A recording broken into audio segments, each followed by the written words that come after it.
disclosure. Sober disclosure. Breezy's a slut. Jimmy likes it in the butt. Are you or someone you know looking for support in recovery? Taste Recovery is your go-to directory for sober resources. Whether you're searching for treatment centers or sober living communities, Taste Recovery connects you with the right tools and support to help you on your journey. With a user-friendly platform and a comprehensive list of resources, Taste Recovery makes finding the help you need easier than ever. Start building your path to a healthier, sober life today. Visit tasterecovery.com to find the resources that work for you. Taste Recovery, your first step to a lasting positive change. Hi, everyone. I'm Breezy. And I'm Jimmy. And we are Sober Disclosure. We're here with Ken, the angry divorcee with 2 cats at home. I only have one right now, but we're working on a second one. I need a second therapy Oh my God, cat. did the second one die? No. I just got He's one. He's adopting. I want another one. Oh, you want another cat. He's Okay. adopting from a girl that does meth. Oh. I want to help the meth community as much as I can. You want to help the cat to escape the meth parent. Actually, probably a better answer. Just don't pay her for the cat. Yeah, don't pay. Just take the cat and run. So, will you please tell us how much time sober you have? I just finished my rookie season, May 15th, 2025 was my 1-year sobriety date. Oh Yay. my God. And I was not Rookie of the Year. You didn't win an award? I didn't win anything. Oh no, but you got a year sober, and honestly, that's the trophy in and of itself. True. I love that. Is this your first time in recovery? Actually, no. I had 1 or 2 other attempts where I just didn't do everything I needed to do to stay sober. In a 12-step program. Mm-hmm. Okay. Yeah. And I just got more plugged in and immersed myself more in meetings and meeting people and taking suggestions for people, and I think I just had more of the gift of desperation this time around, where I just was like, this has to work, or I don't know what to do. How many times have you tried to get sober? I think 3, if I'm remembering correctly. With decent amount of time, or is it I had 4 months one time, Okay. and my girlfriend and I, we miscarried, and then she went back home to Italy right after, and it just... She was a mail order bride? No. She was. I get another one. I'm ready for my queen now that I have a year. So, but... Do you, boo? I'm probably not really ready, but I like to tell myself that. But yeah. I'm almost 10 years and I'm not ready. So You're not ready? No. You look ready. Oh, thank you. Yeah. I don't know what that means. You'd be a beautiful bride. You'd be a beautiful bride. Mentally and physically. Yeah, I'm just wide open. I'm ready. It's a program of attraction.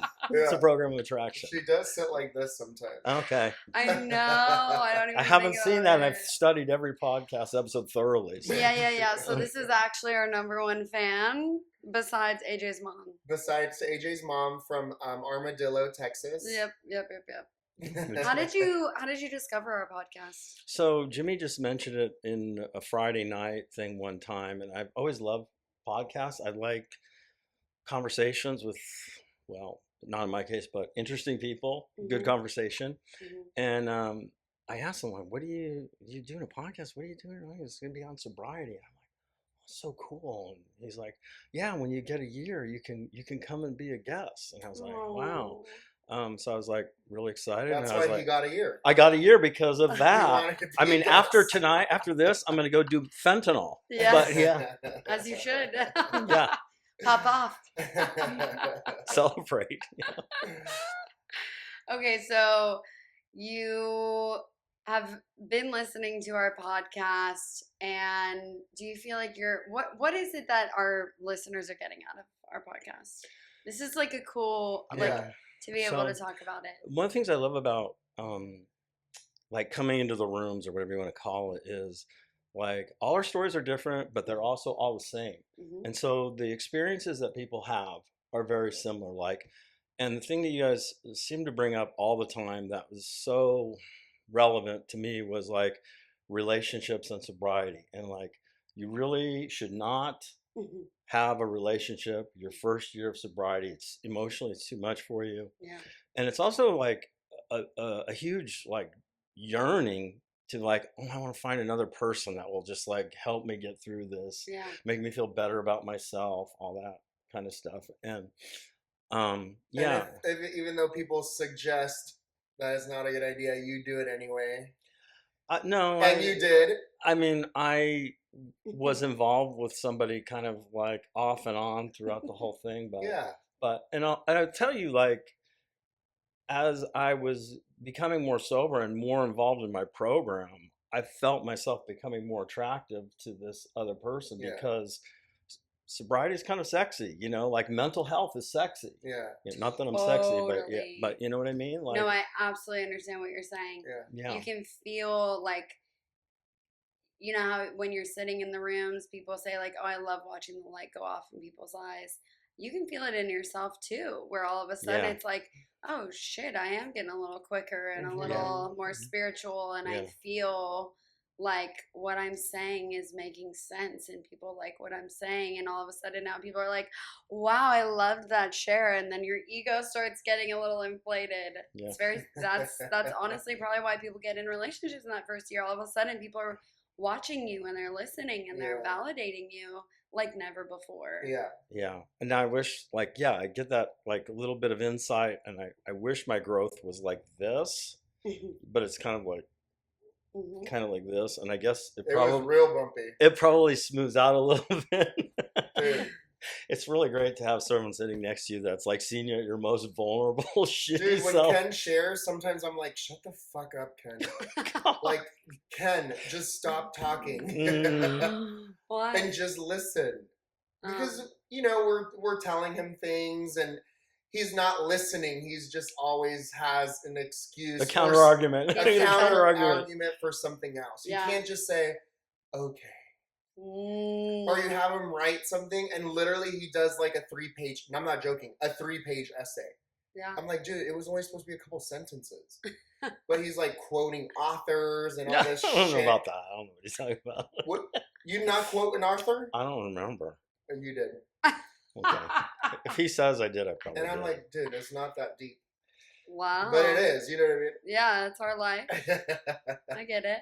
So, listening to our podcast, you know, one of our favorite questions is, what has your pattern been throughout this first year of recovery, and those other times that you got 4 months and, you know, a few months here and there? What is your norm? What are you replacing the drugs and alcohol with when you get into recovery? Because that's essentially what we're doing, right? Yeah. What am I replacing it with? Yeah, what are you replacing it with? The big draw, like for me when I'd come in, is I would see I was actually in a treatment center for depression and my addiction, and like I remember one day the lady said, if you could have one thing, what would you have? We're in this large group, and I'm like, and everyone's like thinking about it. I'm like, I know, I want serenity, I want peace, I want to be able to live with myself. And you lying asshole. You go into You said pussy last Friday. I didn't say pussy in the meeting. What did you say? You said sex then. No. I didn't say that. Okay. Let me. So. I want serenity. Being able to live with yourself inside, peacefulness. You come into the room and you see people like that. Yeah. And you're like, what the fuck? Like, and then you know that the AA and the 12 steps are real. Because you hear people's stories about how miserable they were and how fucked up their lives are. Came out of it. And then they're talking about this wonderful life that they have now, and you're like, that's a miracle, because I've lived 61 years, I've met people. That just doesn't happen. Right. Like, there's something spiritual happening. It's step 2, about we came to believe in a power greater than ourselves that could restore us to sanity. And you see that and you go, it's real. And I saw, actually, my stepdad had 30 plus years of of sobriety before I didn't know that. before he passed. Yeah, and I knew him as a little boy. He was like this competitive, um, loved money, success, workaholic, worked his ass off, and then like he and my mom's relationship exploded, and we lost everything. And then he came back into my life after he had been into AA, and I saw this man. I was like, who the fuck is this guy? This man's at peace with himself. He's just so chill. He doesn't give a shit about the car that he's driving or money or all these things. And so that was my first experience with the program, knowing that it worked. And I was like in my 20s or 30s at that point. Yeah. Yeah. So. And being able to see that it is attraction and not promotion. There's something. You didn't shove it down your throat. Yeah, there's something very attractive about mental health that you see in people. It's like, wow. And so going back to the podcast, you feel like that's been one of the things that you're getting out of it is like being able to hear people's first year. Did that help you get through your first year? Absolutely, 100%. Wow. And it's like, and all the people like, and you see this in the room too, like the people like that are really doing well, they all have this sense of spirituality that is deep. It's not just something that they say, but like they're practicing it, they're working out in their own lives. And you see it in their, like, just in interacting with them. Like I can see it in you guys, just how light and easy and how fun you guys are having. It's like, that's the spirit to me. Yeah. You know, and you're having a good time, but you take it seriously what you're doing. You're not just fucking around. You know, you're trying to get to the real issues, and that's awesome. So what in your first year have you been doing that you're finding the spirit and the community and the things that are making you feel lighter? So I have to be disciplined, and so like I go to meetings. I have like a prayer journal, so I write in there, and it's kind of cool because I have like a record of the things that I've been praying about, and I can go back and read them and look and go, like, I look at how faithful God is, that He's answered these prayers and these things. And I've also seen some of like things that used to really bother me kind of fall away, you know, temptations and different things, and just even wanting to like live a different lifestyle. Like, yeah. Well, what bothered you and it went away? A character defect, right? Many character defects. I mean, that's the thing that I'm thinking about right now the most is step 6 is being willing to have God remove the character defects. And it's like you find some, and then there's more that pop up. But you know, like codependency has been a huge thing for me, and like I thought like I had it under control, and I did for a while, and then like it popped up again. And so, you know, that's one of them. Like stupid stuff like shopping, you know, just so focused on women and things like that, and I just driving around in my car, I mean, it's a little, wow, look at this, you know, it's just like, wow, look at those ones, that is a nice looking. I do that still.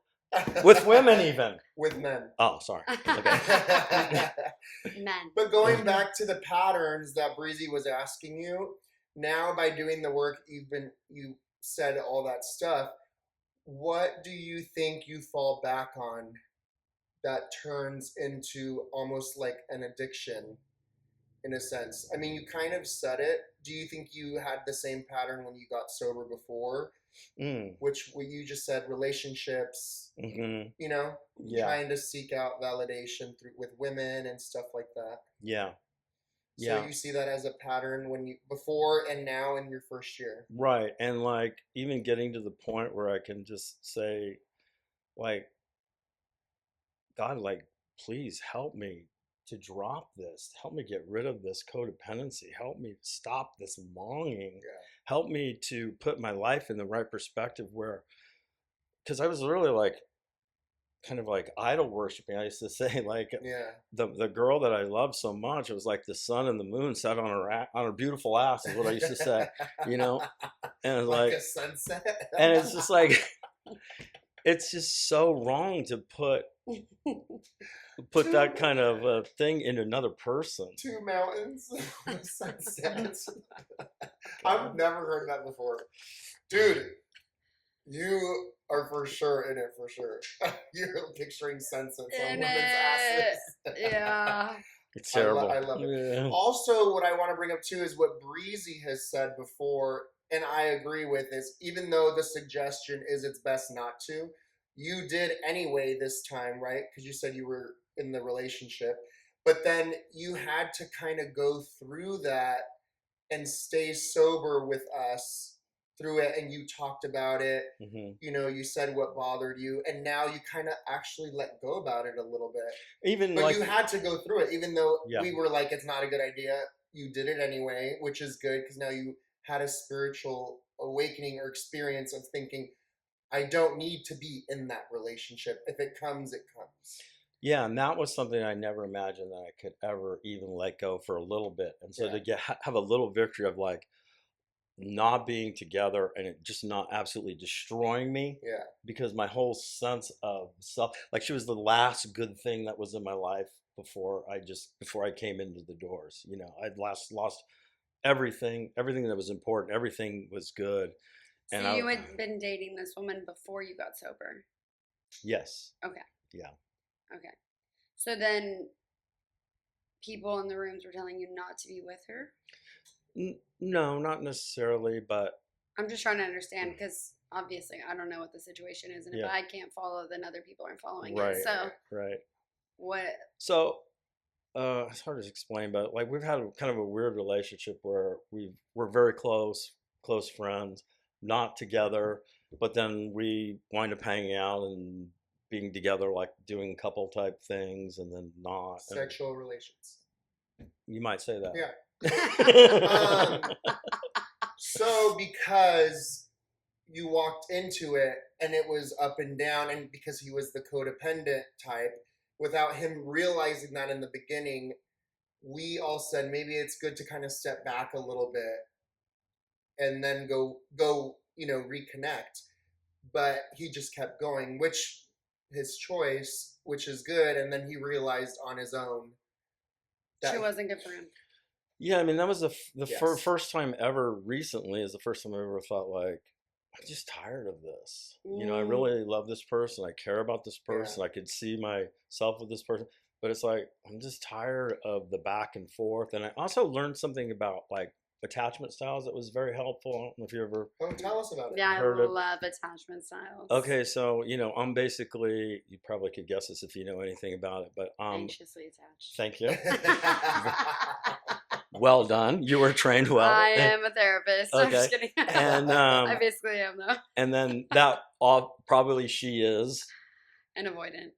Brilliant. Yeah, you're good. Yeah. So that's what it was. But like I learned like to be more at ease. I learned to see her behavior as kind of like not as a personal thing against me, but something going on inside of her. Mm-hmm. And it made it easier for me to detach from it a little bit and stand back. Yeah.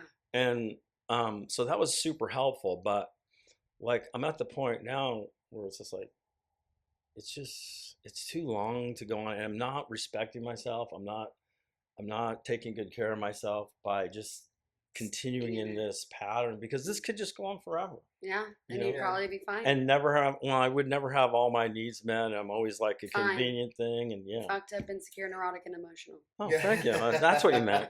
Okay. Well, and then also got it. Well done.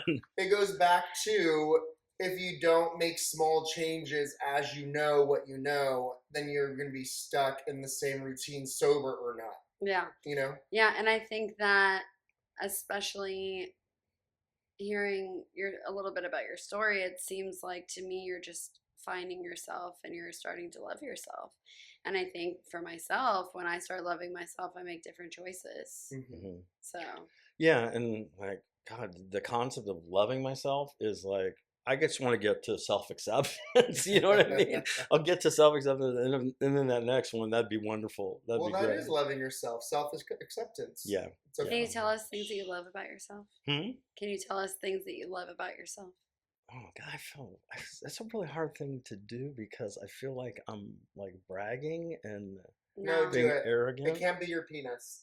More inside stuff. Actually, it could be whatever you want. It could be whatever you want. Okay. So people tell me that I am compassionate. Do you feel like you're compassionate? I feel like I can enter into people's like suffering and get in like empathize with them a lot of times. And so then instead just say I am compassionate rather than. Do you want me to try to do that? Yeah. You're saying what other people think of you. I am compassionate. There you go. Yes, you are. Did I say compassion or compassion shit? It sounded like compassion shit. I am compassion shit. I tried. Yeah, so. I think you're funny. That's right. Not think. You are funny. That's right. Well, you know what's funny too about that is when I was in treatment, I was so demoralized in such a low place. I mean, like the first 90 days of my sobriety, I was still like not sure if I was gonna whack myself or not. You know what I mean? I feel that. And after a certain period of time, I got a little sobriety, and I noticed I started laughing again. Yeah. And I had always like been in school. I was always like a class clown, and that kind of a guy, kind of like this guy. Yeah, like this guy. And laughter came back in my life, and I talked to the people at the treatment center, and they're like, yeah, because everything shuts down when you're in that point, you're in that stage early on, you're in that deep depression, and you're like in your lizard brain, you're just all fight or flight. And it felt so good to have to feel joy again. And I started getting self-conscious because I'd be in the meetings and I would just be laughing out loud. We always laugh at the wrong time. I know. Well, the right time, but the wrong time. Yeah. But I was thinking like, oh my God, these people are thinking they're going to think I'm drunk. They're going to think I'm all drunk in here. Everyone's like, and then my son died. And then you're like, bah! But like people would tell stories on themselves, they tell their stories and they're like tragic but funny, and it's like I'm the only one laughing out loud. It's like, oh, that's me every time. But it's also like I think people who are comfortable with themselves can express that, and everyone else in the room that's not laughing, it was funny. Yeah. But they choose they can't laugh because they're so uncomfortable with themselves and they're afraid of what people are going to think of them. So good for you. Yeah, that's the first time I started noticing I might be getting better, And then people would, like Gene would say, like, your face looks different when you share now. You look a little more relaxed. And, that's true. Yeah. That is true. Because when you used to talk, you were very angry.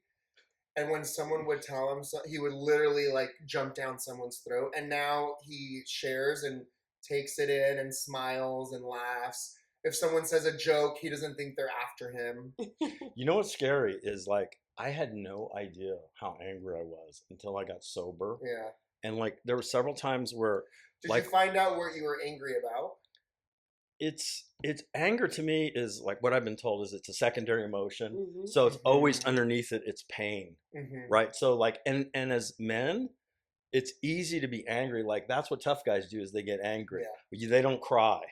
And they don't get to the emotion of it. But, like I was angry about a lot of things because so many things had happened in a very short period of time where my life was just falling. It was my marriage. It was not having a relationship with my children. My 2 dogs died, the girl, losing a child, all these money. Oh my God, losing everything. Because you have to pay that bitch out. I had 30 years of what you acquire in a marriage, and then just pissing it away to lawyers because of your 2 stubborn people. Don't get married. Don't get married. Get married, but don't get divorced. Be married. Sign a prenup. Be sober and be married, and yeah. Yeah. Have an open relationship. Damon, don't get any ideas. I'm just kidding.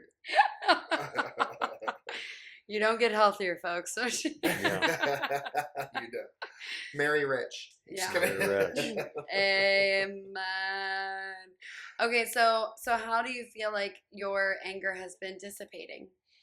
Like slowly. Like very like I said, I didn't even realize it was a thing. And then several times I was in meetings. It happened several times at Gene's house where I was like talking, it was like outside of my body at the same time, like thinking like, fuck, I'm really loud right now. My voice is, and it happened several times in the meetings. And like I have to find out what the anger is related to, you know. And so like I realize a lot of it has to do with the sadness of her breakup. You know, that was a big part of it. And just like, why doesn't this work? Why can't this work? And like literally like, and like from my religious tradition, it's like not something we do, but really literally being angry at God. Like, God, why aren't you doing this? Why aren't you making my life the way I want it to be instead of your plan, which is, you know. Is that why you got sober this time? She left? No, I got sober because I was gonna, like, I was gonna kill myself if I didn't. You know what I mean? I had one choice. Yeah. You know, that's how I see it. I mean, even though I was in treatment, and every day I would drive my car back home, and I would drive past the gun store, you know, and I would think about stopping in every day. And one day I did stop, and it was right at closing time, and the door was open, and then I just turned around for whatever reason. I got in my car, and I drove home, and then, you know, things slowly started to get better. You know. That was in sobriety? I'm sorry? That was in sobriety? That was while I was sober in treatment. Okay. But just still like, you know, what I never realized is you're drinking all the time, and everyone tells you like, oh, you're doing that to shove your emotions down. It's like, but then when you're drinking forever and then you stop, you really realize you're doing that to shove your emotions down, because all the stuff starts rising to the top. Like there was so much grieving I hadn't done. My stepfather had died. I hadn't grieved that. I lost a half brother to fentanyl overdose. You know, my dogs, your puppies, it was just a lot of things. And then they all just started coming to the top, and I'd be in these meetings. I couldn't get a sentence out, it felt like, without just blubbering, you know. And it was just, I was so embarrassing and so like humiliating to go up there and try and talk, and just being so overwhelmed by emotion. We are so lucky, because I just saw a statistic today that like 500,000 people have committed suicide this year, and it's June 1st.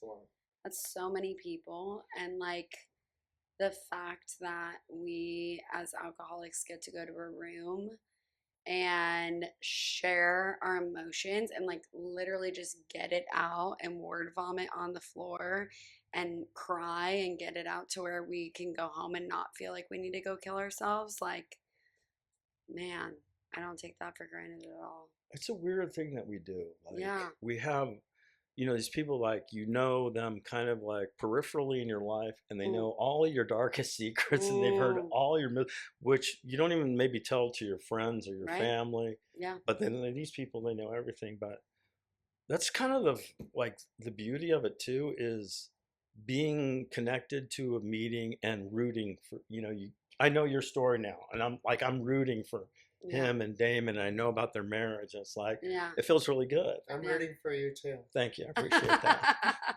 I'm rooting for you too. That's good. So, a little bit more about your first year. We keep touching on this girl. How did you finally exit that relationship? It was a relationship, correct? Or like it was like kind of. Yeah, I mean, we were. It is, yeah. Okay. I mean, it's been about 5 years, but it's just been like a slow, like on again, off again, on again, off again, you know, like that. And I'm just kind of at the point now where it's like, Oh, it just ended. yeah, I can't do this anymore. Okay. It's just like, it's too much. Yeah. He literally just shared about that like maybe 2 times ago. Yeah. 2 weeks ago? Yeah, like 2 meetings ago. Yeah, 2 weeks ago. Oh, okay. Yeah. Wow. So. How has it felt being I mean, I feel like alone? sometimes I feel like I wake up in the morning just like, and my head is like, feels like it's going to explode. And I go to the meeting, and I have to connect, or I'm just going to feel shitty. And sometimes like I will recite, like, especially the third step to myself, you know, about making a decision, to turn my will and my life over to the care of God, and I have to remind myself, like, I've been trying to care for myself for 61 years, and I haven't done a very good job of it. And I really should trust his plan over mine, because mine is got me kind of where I am now, and I like it is kind of a very like empirical thing of like, I look at all these people in the rooms and they're like, look at how good their lives are. The more committed they are, whether there's some people that have 30 years, and then some people that have 5 years, and then you have people with 5 years that have these amazing lives because they've just poured their life into the program, and maybe some other people haven't. But it's like, as much as you can give of yourself to the program, like that's the amount of benefit I think that you get out of it. Absolutely. Which I think is helping others. Yeah. Right. And that's an area that I need to grow in, because like right now my helping others is like driving people to meetings. That is 100% helping that others. Is so much. I don't even do that. I'm like, that. I'm going home. Yeah. Well, like, I mean, I have to go drive out of my way to go pick somebody up. Yeah. No, my sponsee's really good at it though. She takes everyone. And you know what? I'll leave it to the people that can. Yeah, absolutely. But both of you guys are sponsoring people. Like, to me, that's the big thing. It's like when you like have a newbie, a rookie, and you're working with it. You're right, but I literally did not sponsor for a long time. Me too. It took me 3 or 4 years to even have one sponsee. Yeah.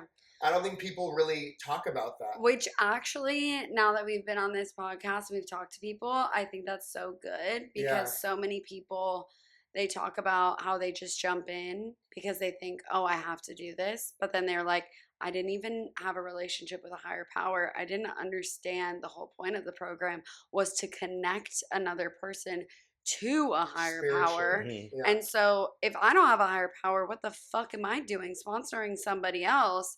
And like, where are we going? We're just like on this journey and we're both sick, and you know what I mean? Like, I think for me, I'm really grateful that I waited. Like I could have done a lot more harm if I had jumped in and just like thought that I knew it all and was an ego and was trying to control people, You said something interesting on the previous episode about that, when it was like, he remembers everything. That you talked about like that's what you felt like your job was to connect people to their own higher power. Yeah. And then like, okay, you got your relationship with God now. Yeah. Like listen, instead of like seek out other people. Instead of like, do this, do this. Yeah. You talked about before about how we have a kind of an intuitive sense about things that are the right thing to do. Yeah, Mm-hmm. your God consciousness. Everyone has it. Right. Yeah. And like, it's not super clear all the time in the beginning. Mm-hmm. But like you can start developing, and then you get confirmation from the people around you. that are consciously in contact with a higher power. Also, yeah. Like when you're in a room with 20 people and you're taking one position and you look at all the faces in the room and they're all against you, and you can see that. You're like, maybe God's trying to tell me something. Yeah. And you're like, maybe I should text her one more time. Okay, one more try. One more try. One last chance. I think I'm a little more connected to God than you guys are. Yeah, that's right. It must You be, guys are all wrong. Yeah, it must be me.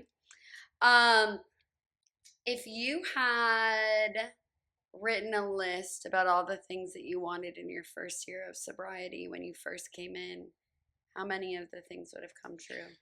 Oh my God, I can't even think of what I would have wanted in my first year of sobriety, except for just to have some peace inside. Do you have peace right now as we're doing this?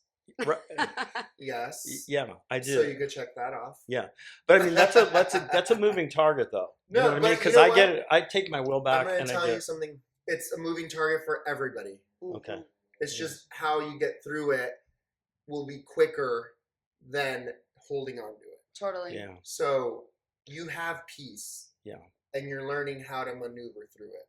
You know what's weird is like I never thought I would have and I've had this periodically, this feeling of acceptance of just like everything's gonna be okay. Yeah. You know, like if I look at the circumstances on the outside, like I'm not working yet, I'm this. Yeah. but then like there's other times where I'm just like, I have the like, I feel the spirit and the calm of that, and I'm just like, everything's gonna be okay. It's God's plan, not yours. Just do the next indicated thing. Well, and that's what you wanted too. You said that in the beginning.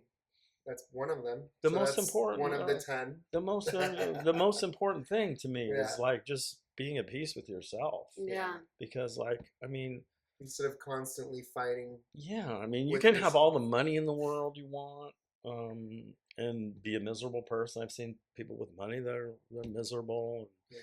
And then you look at someone like Gene, who's an older guy, and he's just very committed to the program, and he has a life that's filled with purpose. His thing is like, I want to drag people to the light. He'll say stuff like that, and you go, that's really admirable. Like, he's really sold out for this program. He believes in it, and he's trying to work it every day by helping other people. And so that's awesome. Yeah. And as grumpy as he is, like, I think a lot of that's a front. It's a front. It's a front. He's running a psychological operation. Yes. On everybody all the time. Yeah. And now I'll be ready the next time like he attacks me in a meeting and like starts yelling at me. I'll be like, I see what you're doing there, Gene. There you go. I see what you're doing. I'm 10 steps ahead of you now, yeah, boy. Yeah, I know how this works. I love that. That's funny. You just said something. You're not working. Mm-hmm. You haven't had a job in your first year? I have not. What'd you do before? You retired, right? Yeah, I retired. I was teaching for 25 years. And I was a baseball coach in high school too, and a teacher. And so I have to figure out what the next chapter is. And this is very interesting though. We haven't had that. A lot of the time, people come on here and they're talking about, I had to, I was waking up for the 6 a.m. meeting, and then I had to get to work, and then I had to get to school, and and they keep their schedule so busy because they're so afraid of relapsing. Oh, Ken has nothing to do. That's, I love that. Yeah. I feel like that's what we've been talking about. Is like everyone has a completely different experience and they can stay sober no matter what. Yes. It doesn't have to look the exact same as every other person that has shown up on this podcast.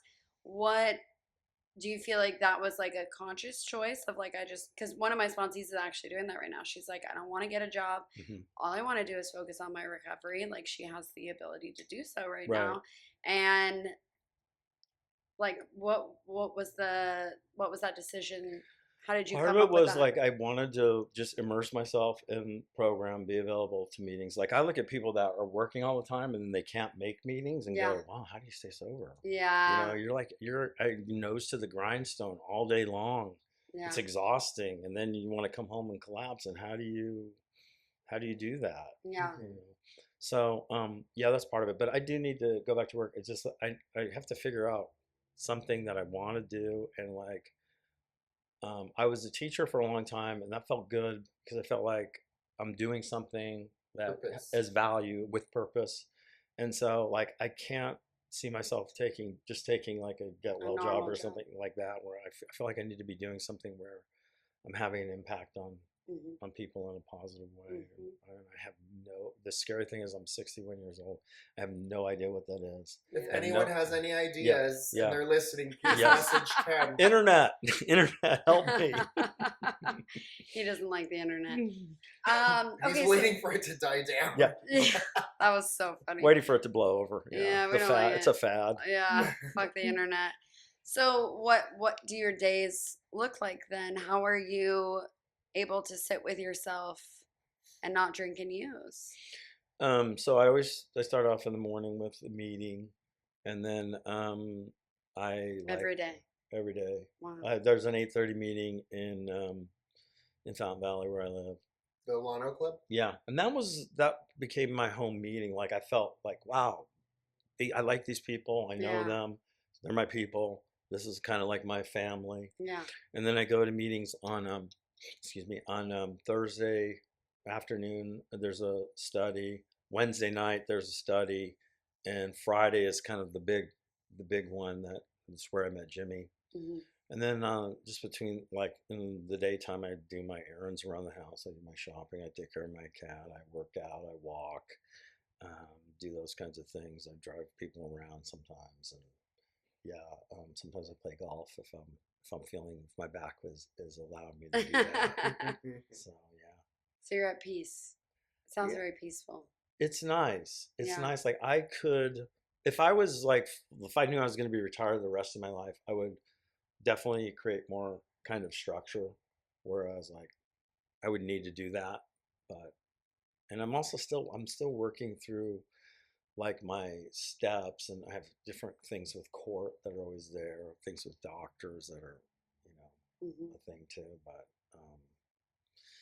yeah, it's a really weird life after the life that I had for like 30 years of working and my children, and then like working in a school where you have hundreds of kids. Yeah. And like you might have 100+ students in 1 year. And so people always at you, and like, so it's a much more solitary life, which I thought I would love, but like, I don't want to live like that forever. What is the relationship with your kids now? What is it right now? Yeah. So I have 2 daughters, probably about your ages. One is 32 and one's 29. So that's our age.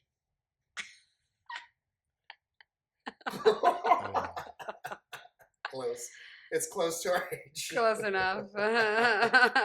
Anyway, yeah. So, and that was a really hard part of our divorce because my ex-wife involved them in a way that like I thought was not appropriate. My parents got divorced. My mom never talked shit on my dad or my stepdad because she was like, "You're gonna need to have a relationship with him, and like, I don't want it to color the way you see him because of my experiences." Yeah. And so I'm still like in contact with my younger daughter, and I talk to her, and she's pretty good. It's not what I want it to be. And my older daughter, just almost nothing at all right now. So that's an area, that's a thing that needs to like be resolved. And I'm just trying to be patient with it because I know those things don't like happen overnight, but it's sad for me because I didn't like live my life like an alcoholic my whole life. I was involved with my kids' life. I changed their diapers when they were little. I coached my daughter in softball. I went to all the football games, and my older daughter was a cheerleader.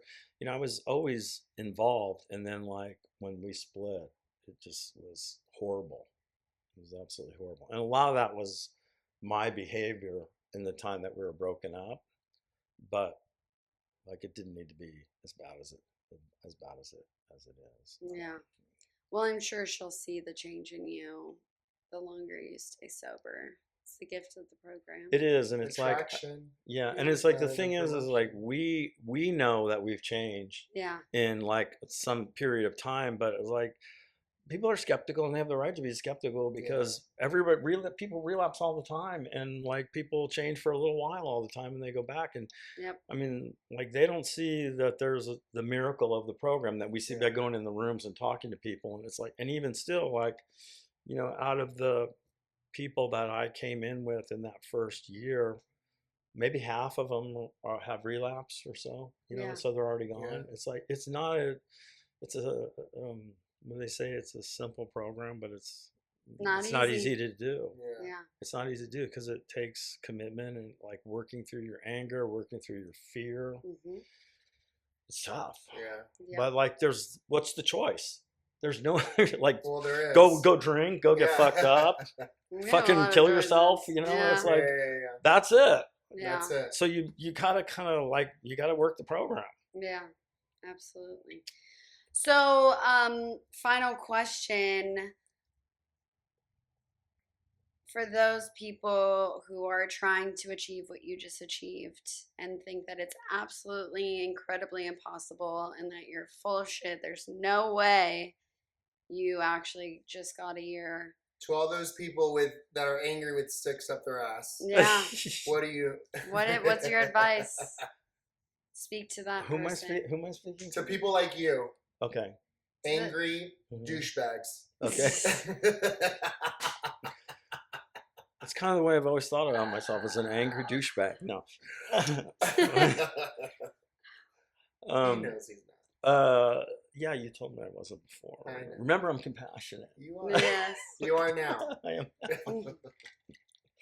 am.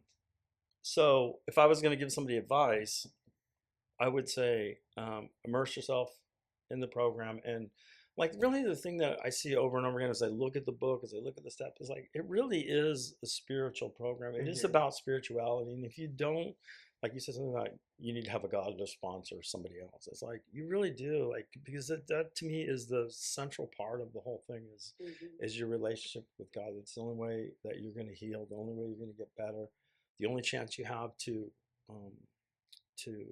get rid of your character defects and become a better person. It's like you talk to people that are successful in this program, bar none, like they all have that connection. People that are working the program or having success, they have a relationship with their higher power. It's like, and I do want to say it's a higher power, a God of your own understanding for people that aren't familiar, because I don't want to scare people off that it has to be like, you know. Yeah, and that freaks a lot of, I guess that freaks a lot of people out. But you can make up your own as long as you believe in something greater than yourself. Absolutely. Yeah. That's a good one. Yeah. No, that was a very good answer. I think you, for someone with a year, you have all the meat and potatoes of the program and you're doing it. It's very obvious. I've been very fortunate to be around, like, and I wanted to like see people that they're doing it well, like connect to those people. Yeah. And I've been fortunate, like, I don't know, the recovery community, maybe it's the recovery community around here is just really good. And there's a lot of great resources. This is one of them, by the way. Yeah. It is. It's really good. Yeah. Yeah. It is. And it is. That's literally why people say stick with the winners. That's a good one. It is everything. Yeah. That's what saved me. It's what saved me for sure. And I know it does a lot of people, but if you're not ready yet, you don't want to stick with the winners. You're ready to go stick with the losers and go out with everybody else. So, yeah. Well, thank you so much for not only coming on and sharing your experience, strength, and hope, but listening and being an active commenter. I read all of them and I love it. We really I look forward to it. every Tuesday. Oh, Tuesday at 10 a.m. Yeah, and then I see the little clips on Facebook, and you get excited. And I your do. butthole perks. My butthole perks. I didn't know that was a thing. Actually. Yeah. You could squeeze it right now. Now I'll think about that next time I get excited. Male Kegels. Male Kegels. All right. Well, thank you so much for listening, everyone. I'm Breezy. And I'm Jimmy. And we are Sober Disclosure. 8-8. This episode is brought to you by Light Salon, Orange County's premier destination for expert hair color. At Light Salon, we specialize in creating stunning custom color transformations that highlight your natural beauty. Owned and operated by passionate, sober stylists, we bring authenticity, creativity, and precision to every client experience. Light Salon.